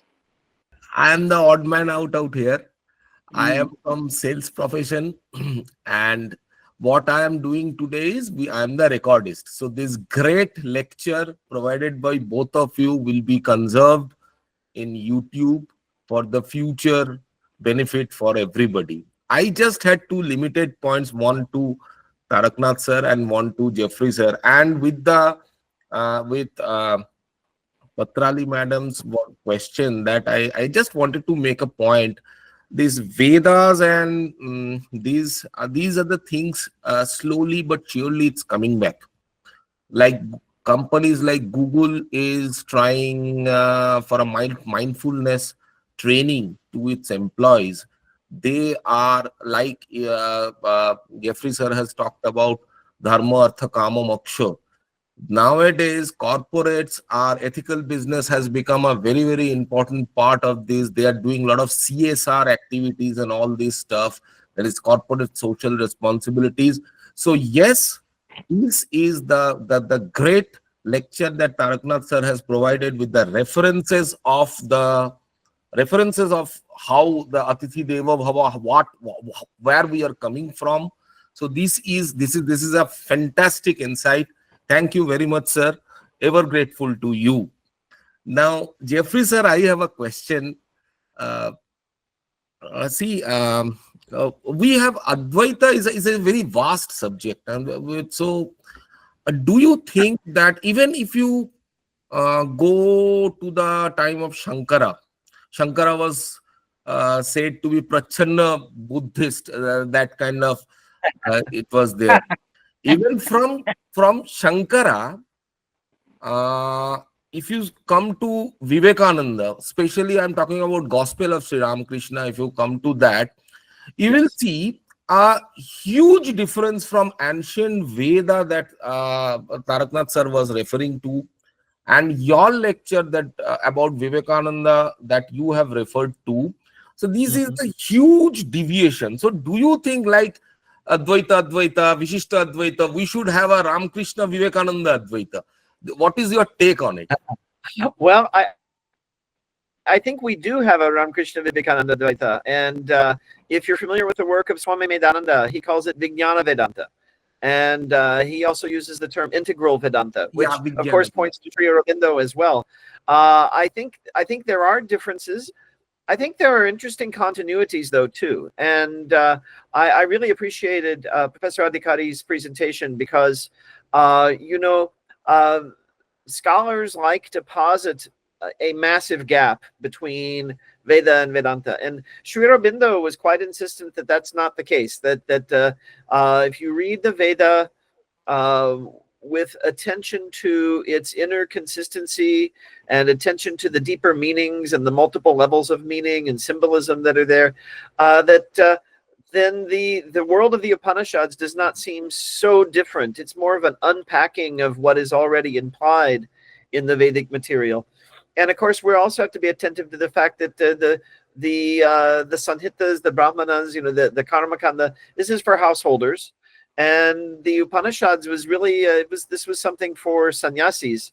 And in our modern era, I think with Sri Ramakrishna, with Swami Vivekananda, that distinction has been a bit blurred, right? We're I'm a householder, but I've taken diksha. I've been taught a meditation practice that centuries ago only sannyasis would have been doing.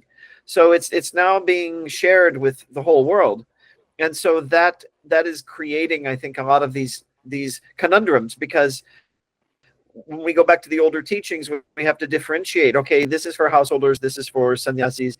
Even Sri Ramakrishna gave different instructions to his householder disciples and his sannyasi disciples. Very, very, very true. And thank you very much for this masterclass from both of you. Uh, Thank you. Just I have one comment only. Jeffery.Long has very clearly has cleared the thing. One thing with the time changes passages of time, you Yes. have to change the interpretation. The main root in Vedanta is there, but with the passage of time, you have to make reinterpret. You have to interpret it. Swami Shankaracharya when came, he interpreted Upanishads. But when Swamiji came, he again interpreted the Vedanta in the putting it in the present crisis at that crisis of that time. So everybody has to see the crisis of that period. At the Vedic time, there was crisis. They have tried to put their things according to them, and taking cue from that, Swamiji has tried to put those crises, the modern crises. And at that time, what we would say, dharma, artha, kama, moksha. But now the problem, what Patrali madam was speaking, that is that we are running after money. First is dharma. That dharma means not religion. It knows in our scripture, dharma means code of conduct. That code of conduct will be first, and that then artha will come.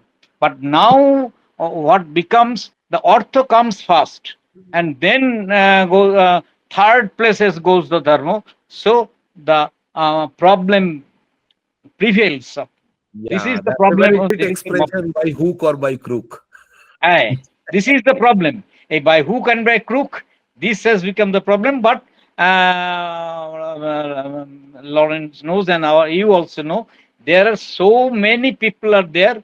They practice all these things. They get happiness into themselves. And you, as an educated person, you know, in NASA who are doing works beyond the universe, they have trying to interpret our scripts by themselves and by their own. Maybe their new interpretation may come. They have lakhs of manuscripts they have collected in their libraries, and they are trying to interpret these things. So treasure is there, and interpretation waits for time. True. Thank you. True. Thank you very much. I am an odd man out among all of you No, no. educationists. Your very question, inquisitive question. Yes. Thank you. Professor Jeffery.Long, after on a long time, we could meet you and enjoyed your spellbound lecture.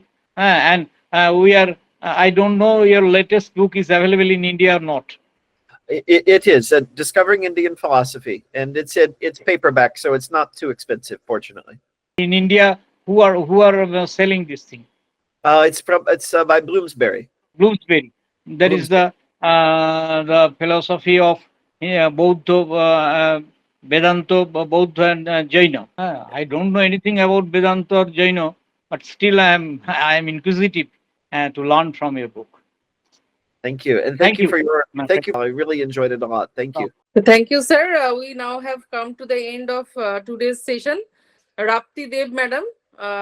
একটা প্রশ্ন ছিল, এই যে মানে বৈদিক যুগে যে এই নৈতিক যে মূল্যবোধ যেগুলো বললেন, ওইগুলো কি আমরা আর কি কোনোভাবেই কি আবার সেটা ফিরিয়ে আনা বা কিছু অংশ হলেও এটা কি সম্ভবপর হতে পারে আবার? যেটা ডেফিনেটলি সম্ভব। মানে এই মার্কসের যে লাইনটা শোনালেন না, যে প্রথমে you have to inculcate in your family inculcate করতে হবে, তারপর সেটা কমিউনিটিতে যাবে। হ্যাঁ, মানে কমিউনিটি মানে আমি বলছি স্কুলে যাবে। হ্যাঁ, মানে এই ভ্যালুস গুলো, যে সেলফলেসনেস ভ্যালু, হ্যাঁ, ইগো প্রবলেমের ভ্যালু, হ্যাঁ, গ্রিডনেসের ভ্যালু, এইগুলো মানে আমাদের প্রথমে আমাদের বাড়ির মধ্যেই সাংমনস্য বোধ তৈরি করতে হবে। হ্যাঁ, আমরা মানে আমার ছেলের কথা পছন্দ হলো না বলে তাকে বকে দিলাম। হ্যাঁ, হি মে বি রাইট, আমি তার চেয়ে বয়সে অনেক বড় হতে পারি, কিন্তু হয়তো তার point may be right, I will have to accept this thing. হ্যাঁ, এই যে এপিস্টিমোলজির কথা উনি বলছেন, এই যে যুক্তিগ্রাহ্যতা, হ্যাঁ, এই যুক্তিগ্রাহ্যতার উপরে আমাদের উপদেশগুলো ছেলে মেয়েদের শেখাতে হবে এবং কেন এটা important for our family and for our society সেটা তাদেরকে বোঝাতে হবে। এবং তাহলে আমার ধারণা সবাই হবে না, কোনোদিন এটা হয়নি, কখনো টখনো মানে অল্প স্বল্প সর্বত্রই হয়েছে, এখনো মানে অনেক জায়গাতেই অনেকে খুব ভালো নানা সৎ ধর্ম জীবনযাপন করতে হ্যাপি জীবনযাপন করতে পারছেন, maybe married, maybe unmarried, maybe scientist, maybe technocrat করতে পারছেন, ইফ দে ফলো, তাহলে ফলো করলে হবে। হ্যাঁ, হবে না তা নয়, কিন্তু আপনি হয়তো যতটা চাইবেন ততটা নাও হতে পারে। 10 জন চাইলে হয়তো 3 জনের হয়তো ফুলফিল হলো। এটা এটা this is the reality of this world. হ্যাঁ, এটা মানে ইয়েতে বলেছেন না যে 100 জন, 1 লক্ষ জন আমার আমার গীতাতে আছে না, 1 লক্ষ জন আমার কে পাওয়ার জন্য চেষ্টা করে, একজন আমাকে পায়। সুতরাং কিন্তু 1 লক্ষ জন চেষ্টা করছে কিন্তু একজন পাচ্ছে। তেমনি আমরা, এইগুলো খুব বড় জিনিস নয়। Harmony in the family, harmony in the family হলে তো আপনাকে শেয়ারিং অ্যাপ্রোচ তৈরি করতে হবে, আপনাকে সবার শেয়ার করতে হবে, ভাবতে হবে। মানে আমাদের ব্রেনটার মধ্যে না মানে সবসময় ভাবতে হবে যে আমি বোধহয় সবচেয়ে কম জানি। এইটা যদি আপনি ভাবতে পারেন তাহলে দেখবেন আপনি অন্যের কাছ থেকে কিছু শিখবেন। আর আপনার যদি সবসময় মনে হয় যে আমার চেয়ে বেশি কেউ জানে না, তাহলে you will have to confront with everybody. এই কনফ্রন্টেশনই তো হচ্ছে আমাদের ডিভিয়েশনের প্রধান কারণ। কনফ্রন্টেশনটা এড়াতে হবে। হ্যাঁ, সো মেনি এর টাইম পেরিয়ে যাচ্ছে, অনেক কিছুই আছে, কিন্তু এই কনফ্রন্টেশন এড়ানোর জন্য আমাদের কিছু পদ্ধতি ব্যবহার করতে হবে। হ্যাঁ, মানে যতটা আমরা সেলফলেস হতে পারবো, যতটা আমরা সহ্য শক্তি করতে পারবো। পেশেন্স কত কমে গেছে আপনি ভাবুন তো, মানে সহ্য, সহনশীলতা, এমপ্যাথি, হ্যাঁ সিম্প্যাথি, এমপ্যাথি কত কমে গেছে। এই এমপ্যাথি তো মানে ওল্ড, বহু পুরনো ভ্যালু। এই এমপ্যাথি গুলো মানে আমরা যদি মানে না ইনকালকেট করি, তাহলে ওই যা হবার তাই হবে। করছে কিছু লোকের নিশ্চয়ই ফল হচ্ছে, ইট ডাজন্ট মিন যে কিছুই হচ্ছে না। হ্যাঁ, I don't believe in this things, I believe হচ্ছে কিছু এবং হবে। চিরকালই খারাপ ছিল, ভালো ছিল। হ্যাঁ, এখনো খারাপ ভালো আছে, এখনো অনেক ভালো আছে। হ্যাঁ, সো মেনি পিপল। এখন রাস্তায় একটা লোক ইয়ে করলে 10 জন লোকে টেনে তুলতে যায়। আর আপনার 100 বছর আগে হলে কি ভাবতো যে ব্রাহ্মণ বটে তো তাহলে হাত ধরবো, নইলে ধরবো না। অত ভ্যালু বদলাচ্ছে তো, বদলাচ্ছে value. Thank you. Long sir has left. Actually, he has a meeting right now. So we have now come to the end of today's session. I would like to request Dr. Rapti Dev, madam, to give the vote of thanks. আজ এই সান্ধ্য সেমিনারে নিমন্ত্রিত উপাগতদের জানাই আন্তরিক ধন্যবাদ ও কৃতজ্ঞতা। যারা আজ এখানে কার্যত উপস্থিত তারা হলেন আমাদের কলেজের অধ্যক্ষা শ্রদ্ধা সুতপা ম্যাডাম, দীনবন্ধু মহাবিদ্যালয় বনগাঁর অধ্যক্ষ শ্রদ্ধেয় Biswajit sir, Vidyasagar college for women IQAC coordinator doctor Tapan Roy এবং সর্বোপরি সুদূর আমেরিকার পেনিসিলভেনিয়া শহরের এলিজাবেথ টাউন কলেজের ডিপার্টমেন্ট অফ রিলিজিয়ন এবং এশিয়ান স্টাডিজের প্রফেসর ডক্টর Jeffery.D.Long সাহেব এবং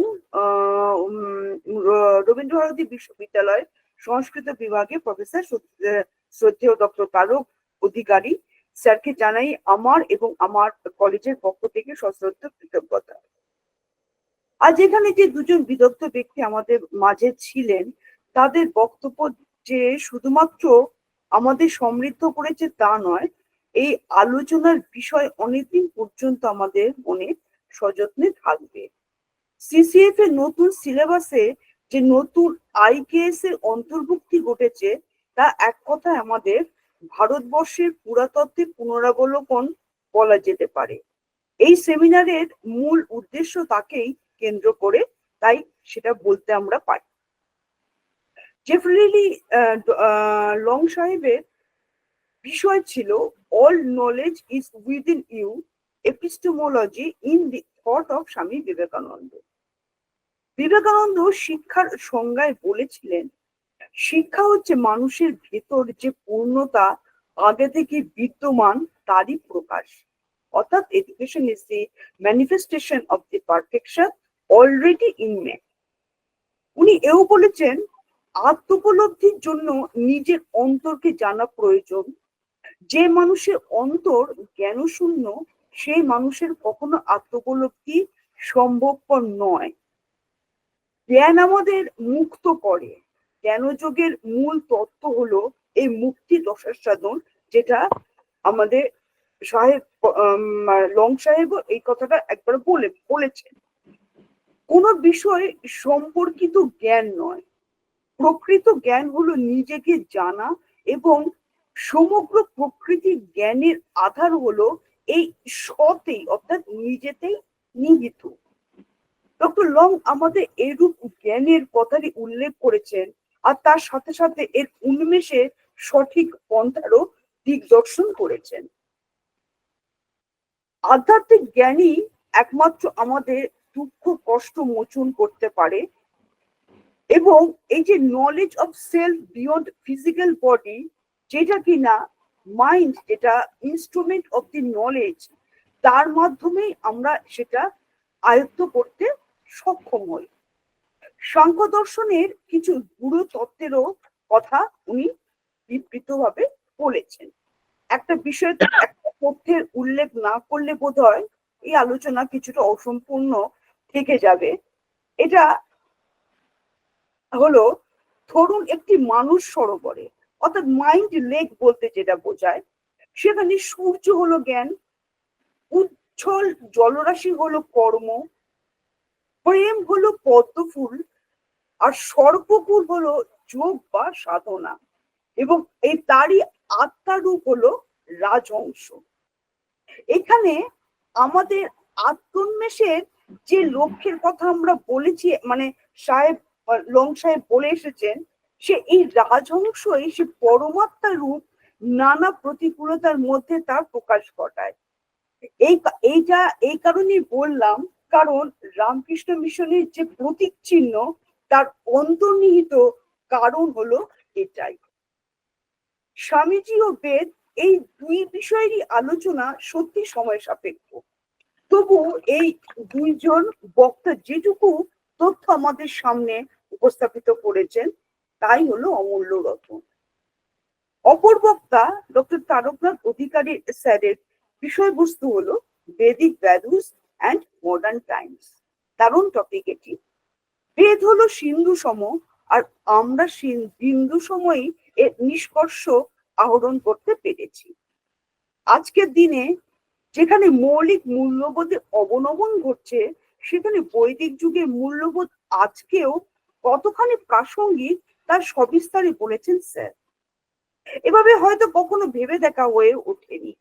প্রত্যেক মানুষের জীবনে, সমাজে, বৃহত্তর ক্ষেত্রে কিছু মূল্যবোধ থাকা একান্তই আবশ্যক, যাকে চারিত্রিক সোপানও বলা যেতে পারে।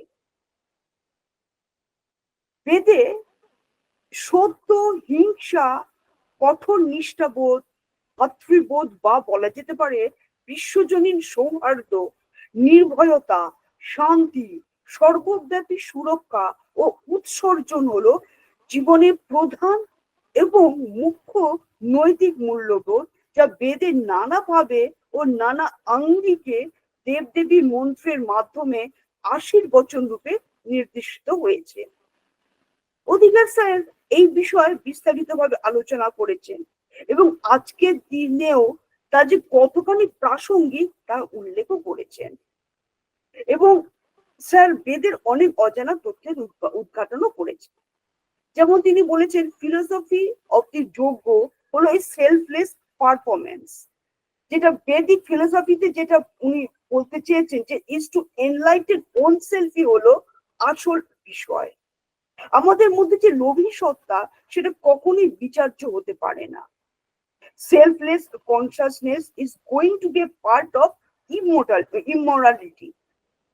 Gambling with dice is not supported in the Vedas.